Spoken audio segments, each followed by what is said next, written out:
European Union countries. You can travel, for example, from Germany to Belgium, or from Belgium to Spain. Hey wonderful and amazing people, welcome to this channel.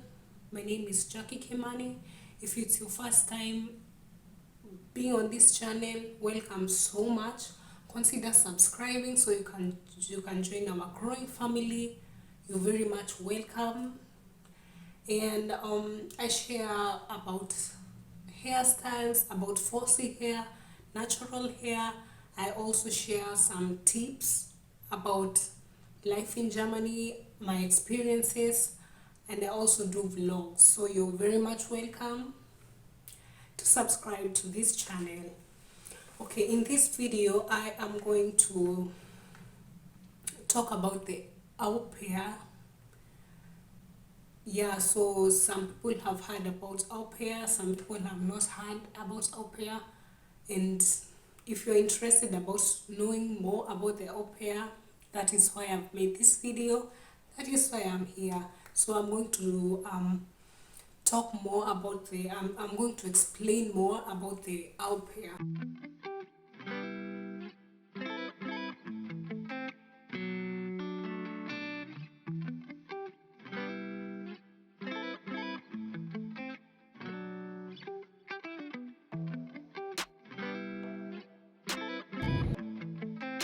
So what exactly is au pair? So an au pair is a young person, a male or female, that's between 17 to 30 years, who stays with the host family, learns their language and culture in exchange for accommodation and pocket money. So it's basically a person from a different nationality. It must be from a different nationality, from a certain country to a certain country. They go to learn their language, culture, way of life, and in exchange they take care of take care partly of the children of the host family for some hours. Yeah, so you have to consider that an au pair is not a nanny, an au pair is not a housekeeper. An au pair is actually in that host family to learn their language, to learn the culture and way of life, and in exchange to get some pocket money and to learn and take care of the children. So some things you have to consider before you apply for to be an au pair in a different country is you need to see if your country, if you want to travel to another country, do you require a visa? Do you have a contract? And before you consider all of that, first of all, how do you get a host family and how do you get an au pair? If you want to become an au pair, how do you get an host family? So to become an au pair, you can search for a host family. There are websites that actually connect host families to au pairs. And some of the websites that I have, two websites that I can actually attest that they actually work. Two websites. So that is Au Pair World. I'll just leave it up here. I'll just put the banner up here to put I'll just write it up here, and there is Au Pair World and there is aupair.com. So those two websites actually work and they are very free. But I've also seen that there is Connect Au Pair, there is Au Pair Just For You, Find Au Pair, and there is Au Pair Care. I can't really guarantee you about the safety or the I can't really guarantee you about the others, but for Au Pair World and aupair.com, I I can tell you for sure that that is actually their work. That is actually what they do. And you really have to watch out because they are scammers. As much as the website tries to make sure that they block the scammers, or they make the host family and the au pair secure, you have to watch out. You just have to like be careful and see. No, if someone is telling you to send money, or is telling you will give you a visa or something, they are not the embassy. Just watch out. So more information about this au pair. What actually is this au pair? What are the benefits, or what are actually the duties of an au pair? So the duties of an au pair is to take care of the host family's child or children. If they have there are host families that have one child, two children, three, four. It depends on the host family that you'll get. Um, to help with tasks that are related to the children.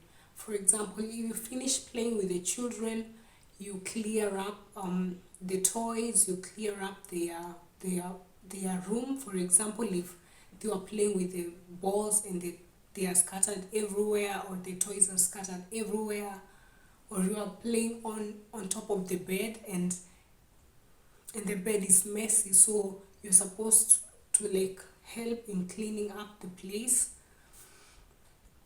You really don't have you so that is basically what you're supposed to do. You don't have to cook. Nobody's forcing you to cook. That is not your task, unless you agree with the host family or that you're going to help them to cook. That is not your task. It's also not your task to clean the rooms, especially if the children are not involved in those rooms. The rooms of the host parents, the room of the sisters, elder sisters, or maybe a worker that sits there. That is not your task. Your task is to do things that are related to the children. And you're not supposed to take care of someone else's child. So if your host parent comes and says, okay, so I'm going to bring another child here, so you can take care of both of the children. That is not your task. Your task is to take care of the children that are written in the contract. And in the contract, the names are actually written. You're supposed to take care of, for example, Jackie. You're supposed to take care of Kimani, the two children. Otherwise, unless you're making an agreement with the host parents, it depends. But nobody is supposed to force you to take care of any other children. Okay, so what are the working hours of the au pair? An au pair is supposed to work maximum 30 hours a week. But I've also seen that in the USA, an au pair can work up to 45 hours a week. I'm not really sure about the USA because I've really not done a lot of research about the USA, but in the other countries, an au pair is supposed to work maximum of 30 hours a day. That equates to like 6 hours a day.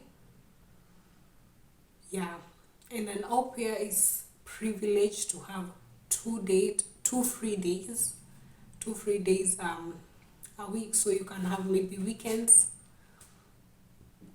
Saturday and Sunday free, and the other days you work for 6 hours a week.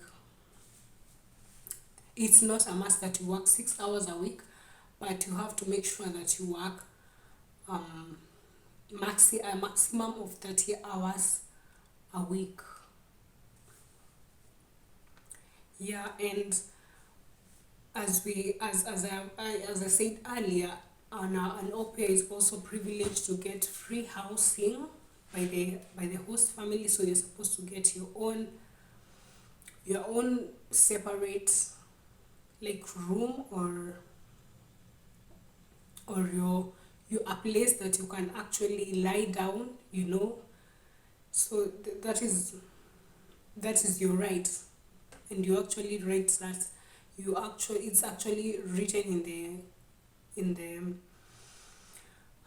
in the contract. It is written that you're supposed to get that for free. You don't have to pay for accommodation, because that is also part of the exchange. And you're also supposed to get some pocket money. The pocket money really varies according to the countries. I will be making another video. I'll actually link it here. I'll be making another video about being an au pair in Germany. So yeah, I'll talk more about being an au pair in Germany. I can't really say for the other countries. I'm just giving a highlight about what au pair is actually about. Yeah, so if you want to apply for a specific country, you have to check, do you require a visa to go to the country? For most countries, you require a visa. You have to go to the country's embassy to get a visa, and you have to check the visa requirements. You have to have first of all, you have to have the contracts. The family has to send you a contract that actually states the time that you're supposed to work, the maximum time, the children that you're supposed to take care of, and the duties that you're supposed to do. So it is good to check if your country actually requires a visa. If you require a visa to travel to the country that you want to au pair in, and as an au pair, you have the right to terminate the contract if you see that the family doesn't fit you, the family is not the right one for you, or something just happens in between. You have the right to terminate the contract. Depending on the country, it also there's also a time allowance, and the same allowance depends on the country that you're in. So you can actually say that, no, this is not something for me, I want to try something else. And if you're in the European Union countries, you can actually go to another country without having to go to look for a visa, because in the European Union countries, you can travel, for example, from Germany to Belgium, or from Belgium to Spain, but you have to register in the you have to register at the local authority of the country that you're in. But the point that I'm trying to pass here is that you have the right to terminate the contract, and the host family also has the right to terminate the contract, because if they see that you're not the perfect match for them, maybe, or something arises, or maybe they see they can't do this anymore, they also have the right to terminate the contract. But they have to say, you first have to communicate and see, this one doesn't work for us, so what are we going to do? You terminate the contract. So you legally have the right to terminate the contract. So another main consideration is also about the travel expenses. So who is going to pay for the travel expenses? Because obviously to go to a different country, you'll maybe require maybe a flight. if you're moving from Africa to another continent, or from Asia to another continent, or from Europe to USA to America, you need to use a flight. So who is going to pay for the travel expenses? It depends on the country. That you're going to. That mainly depends on the country that you're going to, and your agreement with your host family. So as soon as you meet your host family, you're supposed to ask them about your travel expenses. And if they say you're supposed to cater for the travel expenses, you need to cater for the travel expenses. There is no like other way about it. It's just, or maybe you agree with your host parents about if you don't have the required money, maybe they can pay for you and maybe deduct, but you have to write that on the contract. Remember, everything has to be written on the contract, and you have to sign. So before you sign the contract, you have to read the contract and see what it actually means, what is actually stated in the contract. Yeah, always keep that in mind. So, and for example, you need a visa to travel for another country. There will be visa expenses.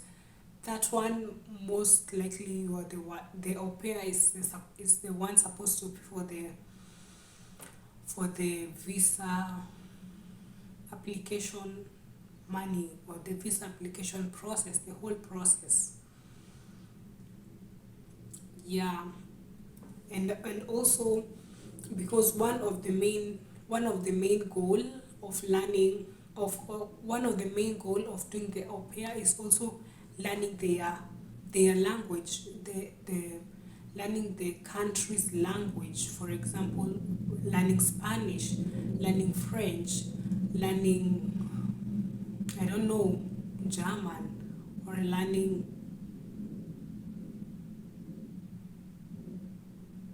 English. So you can have a language course. You can have a language course depending on your working hours. You can have a physical language course. You can have an online language course. It all depends on your priorities. What do you like most? Do you like the online course, or do you like the physical classes? And for the physical classes, there's also the traveling. Who's gonna cater for that money? Mostly it's the host parents who caters for the money, for the travel money to school and back. But you can also find instances that you are the one paying for the money, depending on the country also. Yeah, so that's it, guys. That's it for this video. I'm going to do another video about au pair in Germany, because I can also do in other European countries, but I can't really explain about au pair in America, au pair in Australia. Australia. I can't really talk much about that. So if you have any comment, any question, feel free to leave it down in the comment section down below. I will try as much as possible to answer the questions, and if I won't be able to answer the question, someone else might come and answer the question. This is a whole community. It's a free community. We help each other, and yeah. So consider subscribing to my channel for more videos, and also hit the notification bell so that you can get notified whenever I post a new video. And I know you liked this. If you watched this video till this point, you like this video, so please please give it a thumbs up. Please like the video. I'm giving you like 1 second to like the video. Thank you. So that was it. That was it, guys. So let me see you in my next video. Yeah, bye. Cheers.